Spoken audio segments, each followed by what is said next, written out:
Hello and welcome to my very first Booktube episode. My name is Sarah and I'm pretending this isn't the fifth time I've recorded this. I've been trying to work on this channel for quite some time. I had initially hoped to have this up and running in January, which means that a top 10 of 2024 would have made a lot more sense. But here we are. We're doing it. We're doing it. It's happening. We've had a lot of technical difficulties in setting up this channel, audio, visual, lighting, and so on. But more than that, what has delayed me is procrastination. I've just had so much procrastination to do.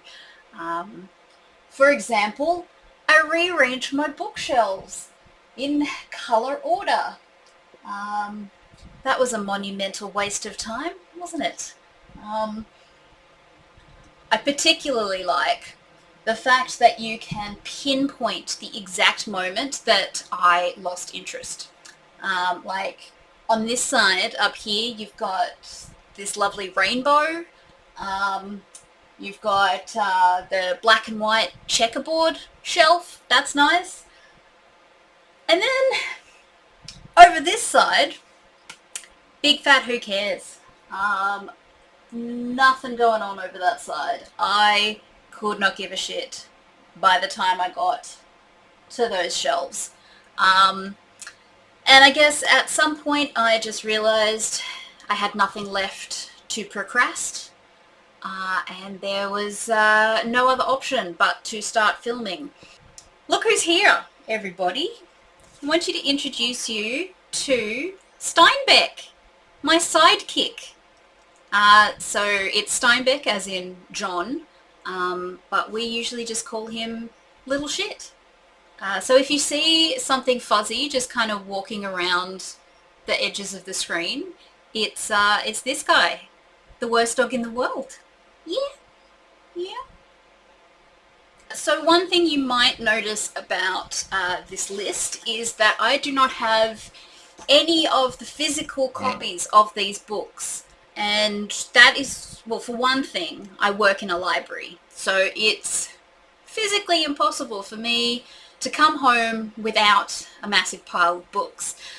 But more than that, we are living in a cost of living crisis, people. I just can't afford to be buying books every month. I'm just a normal person. I'm just a normal person whose rent has gone up again. I mean, in Australia, a full price paperback new release costs about $30 to $35. And that's more than what a lot of people make in an hour. If somebody came to me and said, I want you to work for me, but I'm not going to pay you.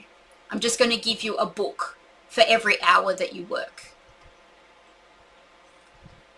I mean, I'd probably do it. I probably would do it. But at some point, I would need to eat. I would need to pay rent. I'd need to pay my phone bill and my gas bill and health insurance and all of the other necessities. I just can't justify spending that much on a book every month. So this is just to say, join your local library. You might not get the big new releases immediately, but you can find so much there and it will save you money. And the more you borrow, the more budget they get and the more books that they will be able to carry. Yeah, that's my public service announcement to you.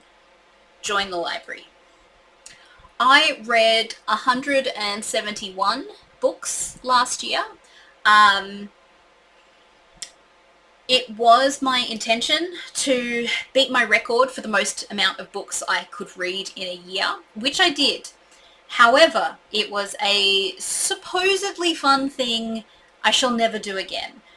When you are reading to a number, it really sucks the joy out of reading. Really sucks the joy out of reading. So I found that I was prioritizing shorter books over longer books, even though I wanted to read those longer books, because, you know, I'd kind of justify that I could finish off 2 short books in the time that it took that to read that one. And it ultimately meant that a lot of the books that I read last year, I didn't like as much as I could have. For 171 books, it was really difficult to choose just 10 books to be my favorites, but maybe not as hard as you would expect with 171, mostly because I was just trying to get through as many short books as I could. And that's not why I read. That's not the purpose of reading. So this year, my only goal is to finish off reading every Booker Prize winning book. I think as of recording, I've got about 8 left to go, and then maybe another 2 or 3 that I want to reread just because it was so long ago since I actually read those books. But otherwise, I am not paying attention to the number of books read. I am just trying to be a more conscious reader, and choose books based on how I'm feeling and what I want to read rather than what I can read quickly. People often say to me, Sarah, how do you read so many books? And the answer is, I don't like leaving my house. I don't like going out or doing things. So you too could read more books if you were only willing to give up any semblance of a social life, like me. That's my big secret. You just have to stay home all the time, and you too can read 171 books.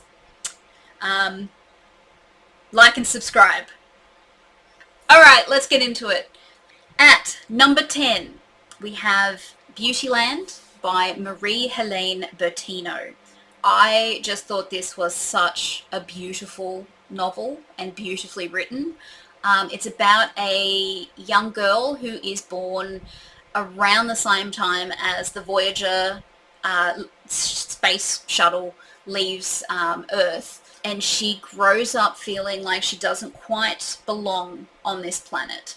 At some point, she's given a fax machine, an old fax machine that is found on the side of the road. And through this fax machine, she starts getting messages from who she's told are her extraterrestrial relatives, and that she has been sent to Earth to report back on her observations. So throughout the book, she is giving these, or writing these short, funny, pithy, relentlessly observational little reports back to her extraterrestrial superiors. As she is writing these, she is trying to make sense of her place in the world, and also trying to understand what it means to be human. And she's reporting on the beauty, wonder, cruelty, absurdity, sadness of living on Earth. I just thought it was so lovely, such a lovely book. I really enjoyed reading it, and it's kind of one of those bittersweet tragicomedies. If you enjoy the writing of Patricia Lockwood, I think you'd enjoy this. Number 9 is The Labyrinth by Simon Steilenhag. This one I do actually own. In fact, I own every one of Simon Steilenhag's books. I am, as they say in Sweden, a fan. So his most well-known book is probably The Electric State, which has just been made into a movie on Netflix, which I shan't be watching. It looks dreadful. It just seems like they have taken all of the heart and soul out of this wonderful, wonderful story, and then just pumped it full of money and meaninglessness, and it's really disappointing. Anyway, so we're in the Electric State. Simon Stalenhag is kind of best known for these kind of enormous mechanized set pieces, and they kind of loom over the environment, and they loom over humans. It's really stunning artwork, really beautiful artwork, and great story as well. But where in the Electric State you do have these kind of enormous set pieces, the labyrinth is much, much darker in both tone and visually. And I think this really shows Simon Stalenhag's development as a storyteller, that in the labyrinth he is kind of comfortable having, these entire pages that are just kind of these liminal spaces. Office chairs, tea sets, there's a double page just of a telephone on the wall. So it is, in parts, a departure from his previous work, but what it really does is create this very tense atmosphere. You've got these liminal spaces and this sense of dread that everything seems still and empty now, but that tension is just building up. There's this really tense atmosphere, which is fantastic. But more than that, it's just a fantastic story. It's kind of Greek tragedy meets cosmic horror. It really shows Simon Stalenhag is becoming so much more confident and comfortable as both an artist and a writer. And I was really impressed with this one. Number 8 is a double header. It's 2 books that I'm putting in one space, and I make no apologies because it's my list and you can't stop me. So it's Gideon the Ninth and Harrow the Ninth, the first 2 books in the Locked Tomb series by Tamsin Muir. How do I explain this? How do I explain the plot? So on the cover of Gideon the Ninth, Charles Stross has provided what is possibly the greatest book blurb of all time. Lesbian necromancers explore a haunted Gothic palace in space. I can't do any better than that. I'm sold. That is the best blurb I've ever heard. Might even get it tattooed on me. That's great. In a nutshell, there are 9 houses in service to the Emperor. Each house specializes in a different form of necromancy. 2 people from each house have been called to a dark Gothic palace in order to compete to become a lictor, which is kind of a directly in service to the Emperor, kind of like a bodyguard slash advisor. Maybe advisor. Okay. What is a lictor? A lictor is kind of like a bodyguard, kind of like an administrator, kind of like an advisor, but they also have kind of special powers. Okay, let's forget about the lictors. So there's these people, 2 from each house, and they are in palace and they are competing to become a lictor, which we don't need to worry about. So from the 9th house, which is kind of the goth house, we have our necromancer, Harrow, and Harrow's cavalier, which is kind of bodyguard protector, named Gideon. And they hate each other. They have grown up hating each other. So of course they have to rely on each other to survive, because that's how these things work. Gideon is, in the first book, our protagonist. And Gideon is a badass. She's hilarious. She's a smartass. And I do recognize that I just pronounced ass 2 different ways in the one sentence. She's big, she's burly, she's muscular, she's strong. She calls out bullshit when she sees it, whereas Harrow is a lot more reticent and a little bit goth. So it is a pleasure to be seeing and experiencing this story through the eyes of Gideon, because she's so funny. It's just a fantastic ride when she's around. My only criticism of Gideon the Ninth is this whole idea of being in a competition felt to me a little bit Triwizard Tournament, like a little bit YA, in that you have a group of people who are competing against each other in a deadly competition. So I kind of didn't quite enjoy that part of it until I started Harrow the Ninth, the second book, which we are now viewing through the eyes of Harrow, who, as I mentioned, totally goth. But more than that, she, in this second book, has lost a lot of her memories of what happened in the first book, or at least she's misremembering what we know happened in the first book. She also is deeply, deeply traumatized, and she might be going crazy. She might be absolutely losing her mind.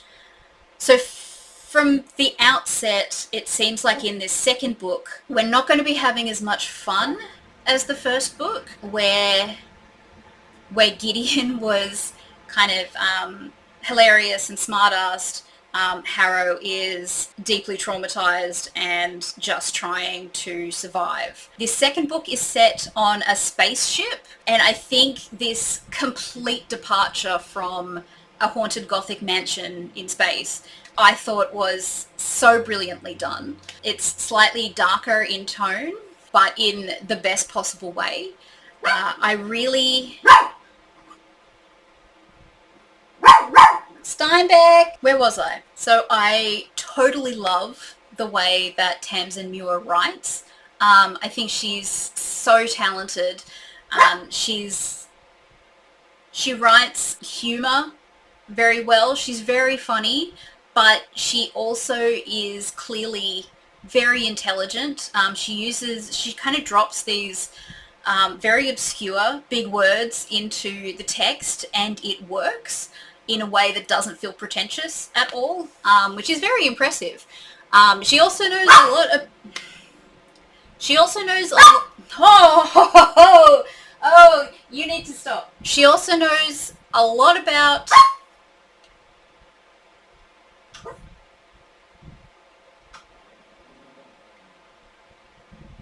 She also knows a lot about... We'll never know. We'll never know what she knows a lot about. Steinbeck, stop. Mummy's an influencer now. We'll just talk through it.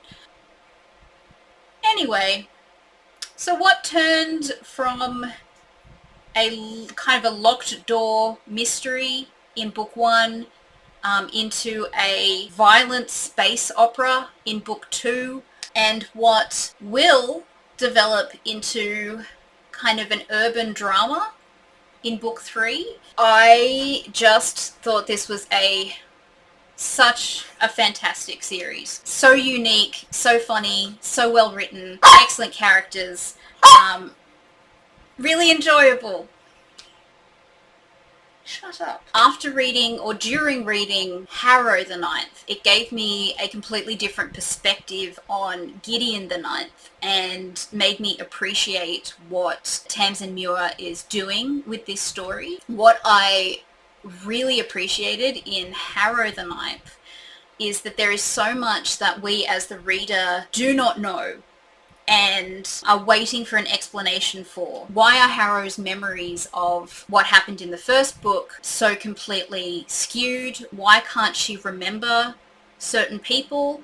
What is happening? Who has done these things to her? There's so many questions that are posed but not answered until the very end. And I was really impressed with this because it means that there is a certain level of trust that has to develop between the reader and the author, wherein the author has to trust that the reader is going to stick in there without knowing these things, and the reader has to trust that the author knows what they're doing and will stick the landing, which I believe she did. But I was just so impressed with the way that she doesn't feel the need to explain every minute detail. There is so much that is left unexplained, but it is so deftly handled that you kind of forgive that lack of knowledge because you're just having such a great time. I do have to admit that since the beginning of this year, I have read the third book in the series, but I will leave that for a later date. I'll do it in like a monthly wrap-up. We'll see what we think about that. It is so hot. It is so hot. It's supposed to be autumn and it's still so humid. And I'm sitting in a room with the windows closed because I live next to the train tracks in a van down by the river. And it's sweltering in here because I've got these big old lights. All right, where are we up to? Number 7. Cahokia Jazz by Frances Spufford. Oh golly, I love a good genre mashup, and this book does it so well. So Cahokia Jazz is a cross between a gritty crime noir thriller and alternative history. It's set in a fictional city in 1920s America on the banks of the Mississippi. It's based on a real historical Native American city, and in this world the Native Americans have not been completely decimated by European diseases, and in this city of Cahokia they form a very large and viable population. So in Cahokia you have the rulers of the city are a Native American royal family, or thereabouts, but there are also large populations of European and black people. So far from being some kind of racial utopia, it is still 1920s America, so there are some very heated racial tensions growing in this city. And amongst all this you have a murder that opens up the book of a man who seems to have been, a white man who seems to have been murdered in ritualistic fashion.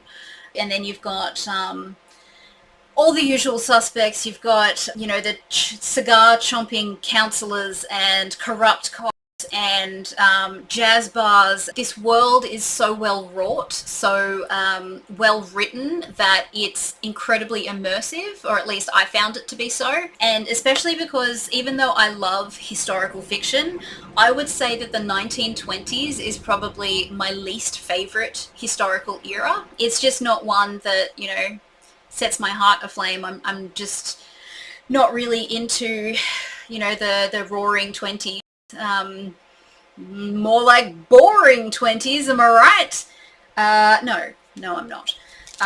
So I was actually really surprised by how much I enjoyed this book. I was not expecting that a crime noir thriller was going to kind of engage me so much, but I just thought this was really well done. I have read Frances Spufford's other books, Golden Hill and The Light Perpetual, and I didn't like them as much as I enjoyed this. So yeah, kind of a very surprising result. We are at number 6, and it is The Devil All the Time by Donald Ray Pollock. Guys, I like the dark shit. I really like the dark books, and this, it really doesn't get any darker. So this is set in a kind of southern Ohio town called Knockemstiff, and it takes place over several decades, mostly from kind of the 50s to the 60s, and is a lot of kind of divergent stories about the people who live in this area and in and around this area. It definitely plays into what is one of my favorite genres, which is Appalachian Gothic. So you've got all of these kind of weird and grotesque characters. There's a lot of violence, a lot of abuse. There's a lot of very dark elements to this book. Dark in the sense of how disturbed and disturbing human nature is, which is, I love it. I love it. The darker, the better. So, you know, in this book you've got a man who is making blood sacrifices to a prayer log in the woods to save his sick wife. You've got a couple of serial killers who troll around in their car searching for young men to lure into the woods and kill. You've got multiple evil preachers. There always has to be an evil preacher. It's dirty, bloody, and yet in amongst all of this violence, there is still hope. What I love about books like this kind of Appalachian Gothic genre, is that while there are these truly hideous, evil characters, there are still those people who are doing the best that they can under the circumstances. There is still hope. Despite their best intentions, they are still drawn into the darkness of the town and dark intentions. It's kind of one of those horrible books, beautifully written, along the lines of maybe Cormac McCarthy, or kind of along those lines, where it's just so beautifully written, but about the darkest subject matter, which is like my favorite thing. All right, we are now about halfway through, which means it's time for a little pick-me-up.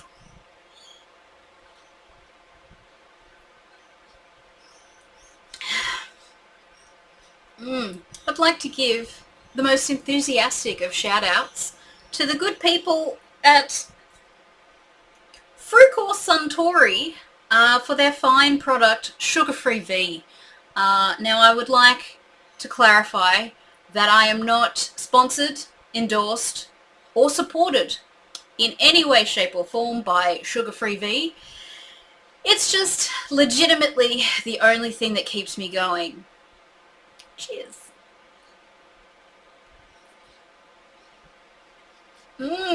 Guarana. Alright, what are we up to? Number 5. Number 5 is The Twilight Zone by Nona Fernandez. So Nona Fernandez is a Chilean writer. She grew up under the Pinochet dictatorship, and a lot of her books kind of deal with how do you reconcile the history of having lived under a dictatorship. And in this particular book, The Twilight Zone, she takes the classic sci-fi Twilight Zone series as a symbol, a metaphor for what it is like, the surrealism of living under a dictatorship, where friends, family members are kidnapped off the street by government agents, by the military. They are taken to places that, you know, secretive places that could even be in normal suburban neighborhoods, which everyone knows that terrible things are happening in these locations, but they can't talk about it, they can't acknowledge it. It's too dangerous. So everyone is pretending like everything is fine and that these dark locations don't exist in their neighborhoods, when in fact there is the most horrendous, terrible things happening. I love her books. I've also got Space Invaders, and she's also written a memoir called Voyager. We are now up to number 4, which is My Favorite Thing is Monsters by Emil Ferris. So this is a graphic novel. Volume 1 came out in 2017 and Volume 2 just last year in 2024. It's about a 10-year-old girl named Karen who lives in 1960s Chicago with her mother and her much older brother named Dees. The books themselves are depicted as Karen's own kind of illustrated diaries. She's telling the story and illustrating the pictures. So it's very stylized in that it's on lined note paper, so that it looks like it's in an actual notepad, and it's all in kind of colored ink, like ballpoint ink, black, blue, red, green, kind of a very limited palette. It's so beautifully illustrated, very reminiscent of kind of B-grade horror movies and pulp horror magazines of, the 50s and 60s. Karen herself depicts herself as a werewolf detective. So she's a little werewolf with, a trilby hat and a trench coat. And in the first book, she is actually, across both books, she is trying to solve the mystery of the murder of a neighbor, a woman named Anka, who was a Holocaust survivor. In the process of her investigation, where she is dealing with these very adult situations and adult stories, but seeing everything through a child's perspective. For me, this really is the perfect encapsulation of what a great graphic novel should be.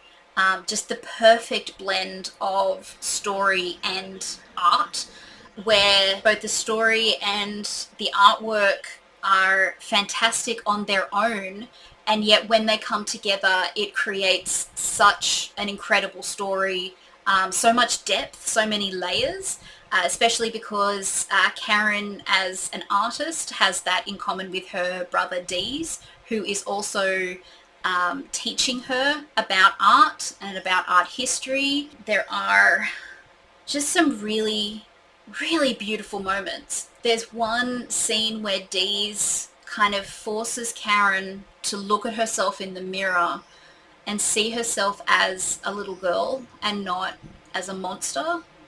And so you have this whole full page of Karen's human face for the one and only time in the entire book. And it is just so raw and tender and beautiful that I don't know if you could get that kind of powerful feeling from writing alone. I hope it's not going to be another 7 years before we get volume 3, because I am sensing a Route 66 road trip. We are up to number 3. It is getting down to it. Things are getting spicy in here. Okay, so number 3 on my list is Hard by a Great Forest by Leo Vardiashvili. So in this book, we have a young man named Saba who fled post-Soviet Georgia with his brother and his father, leaving his mother behind. 17 years later, his father returns to Georgia and promptly disappears.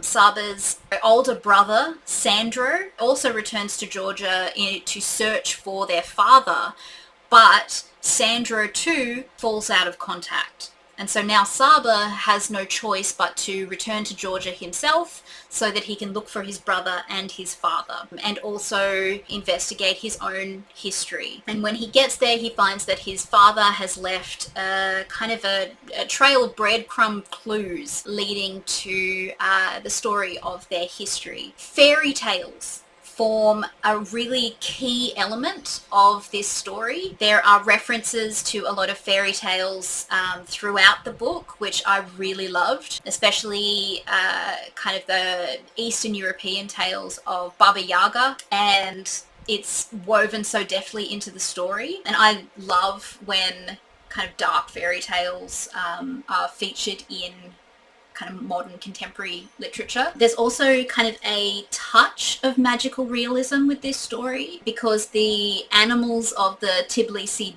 Zoo have broken out, I think due to a flood, and now there are all of these zoo animals just running wild amongst the city. So there's like ostriches on the freeway, and a tiger in the mountains, and a hippo in a swat shop. And it's so much fun, but also tragic. And I really loved that part of it. There's just the most incredible, heartwarming and heartbreaking characters, especially the taxi driver Nodor and his wife. I just loved everything about this book. We learn more about Saba and his family, his missing mother, the mother that they left behind, more about his father, and eventually he does delve deeper into a war zone following this trail of clues. I don't understand why we didn't hear more about this book when it first came out, because I was absolutely stunned by it. I just thought it was so beautiful and so well told, and there are so many levels to the story that I just thought was so fantastic. It also kind of made me want to go to Georgia. I was looking up Google images of Tbilisi. I think it just sounded incredible. I just really loved this book. If you enjoy those really epic, far-reaching stories about family history, I think this was definitely the best family history drama that I read all year. It boggles my mind that more people don't know about this book and haven't read this book. That's why this is at number 3, because I read it early in the year and it just did not leave my mind. Whoo-wee! All right, we are getting close now. We are very close. We are at number 2, which is The Empuseum by Olga Tokarczuk. This is such a fantastic novel. It is a feminist novel with no female characters, or at least the female characters are but peripheral, almost ghost-like. They kind of waft through floorboards and haunt the forest, but they're never really seen. So it's kind of set in a sanatorium for tuberculosis sufferers, and a young man goes there to recover from tuberculosis. He is staying in a gentleman's house where the aforementioned gentlemen seem to spend the majority of their time talking about women and women's inferiority and why they are unstable and weaker and less intelligent, just inferior in every way. And what's interesting is that the opinions that they are espousing come from genuine theories put forward by famous male thinkers through history. So, men of medicine, of psychology, sociology, philosophy, all of these supposedly grand thinkers throughout history, and they're absolutely bonkers theories about why women are so inferior. So it is kind of fascinating that, the men in the story are so convinced of the inferiority of women, and yet women are all that they can talk about. There's also elements of folk horror, which I love. It's number 1. It is my number 1 favorite book of 2024. So I have to admit that when I first put this list together, I figured that it was so excruciating to narrow down 171 books to just 10. Um, it was so hard that I didn't think that I was going to be able to put them in any kind of ranking. So my original idea was that I was just going to go through them in chronological order of when I read them. And it was in the process of doing this that I realized that there were books that I was so much more enthusiastic about talking about, and that there were ones that I was so much more ready to bring to the world and share with people. And that is where my number one book comes in. It is Glorious Exploits by Ferdia Lennon. It is because of this book that I eventually decided to do a top 10 in list order, because I wanted this one to be number one. I just loved it that much. Glorious Exploits is set in 412 BC in Syracuse, Sicily. The Athenians have attacked Syracuse, but they have been soundly defeated. But there are so many of them that no jail could possibly hold them. So the defeated Athenians are being held in quarries around the city, because this is the only place big enough to hold all of these people, where they are subsequently dying of starvation and exposure in the meantime. Our heroes of the story are two Syracusan lads named Gilon and Lampo. Gilon is more of a mournful character. He has a lot of past trauma, and he is the one who decides that he loves the plays of Euripides, and he wants to put on a play of Euripides using the Athenians as the actors. And so you've got this very interesting situation where people uphold and love the art and poetry of Athens, and yet their people, they have no qualms about keeping trapped in these quarries. How can you love the art of a group of people but not the people themselves? Gilon's best friend is a lad named Lampo. Lampo is more of a chancer than Gilon. He's a bit more of a smartass. He's a ne'er-do-well. But beneath his kind of flippant exterior lies a sharp intelligence and a heart of gold. So even though he's not really that interested in Euripides, he decides to go along with Gilon because Gilon's his best mate and because he's got nothing better to do. What is also wonderful about this story is that even though it's set in ancient Sicily, it is a very Irish story. There's a lot of kind of Irish humour, especially the way that Lampo and Gilon talk. So it is a very contemporary way of talking. For example, I don't know that people in 412 BC Syracuse would say bollocks quite so much. But I'm not mad about it because it works. It totally works because it makes it so much more contemporary. You understand these characters because you know them. You know people who are exactly like this. And it feels so fresh and so contemporary. It is unexpectedly moving.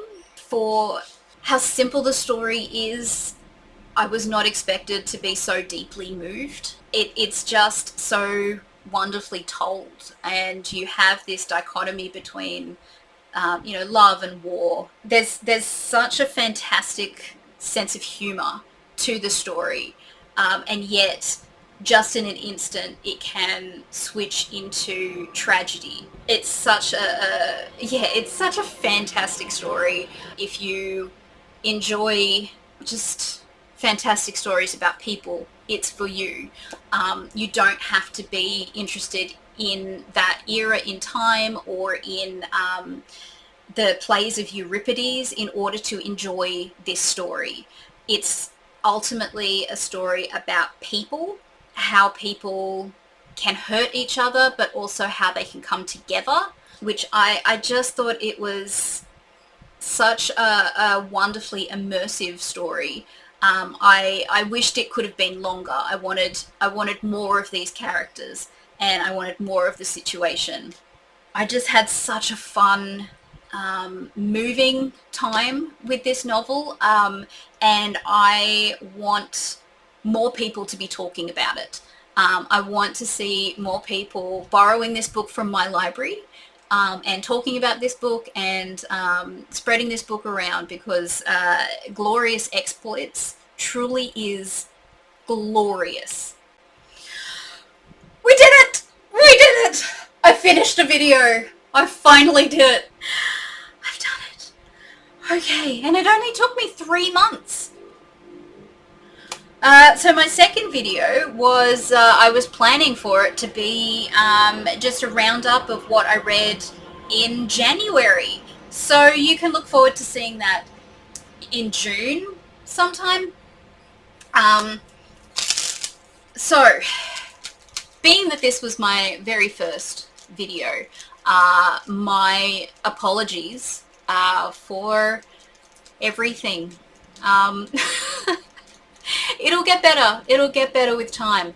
Thank you for coming along on this journey. I am hoping to do more videos. So while I will be doing kind of roundups, or like monthly roundups of what I have read throughout a month, my other plans are to do reading on a theme. So things like I will be recommending books about women and madness, or unreliable narrators, or books set in Victorian London, that kind of thing. But I also want to do kind of armchair travel, where I choose a destination and recommend some books that are set in or about that particular location. I have big plans. I'm just, it's a worry that it's taken me this long to get through it. Yeah, cool. Like and subscribe. You know, people say to me, Sarah, how do you read so many books? And I'll tell you how. It's because I don't like people. I just want to stay at home and read my book. I don't like going out. I don't like doing things. I don't like you.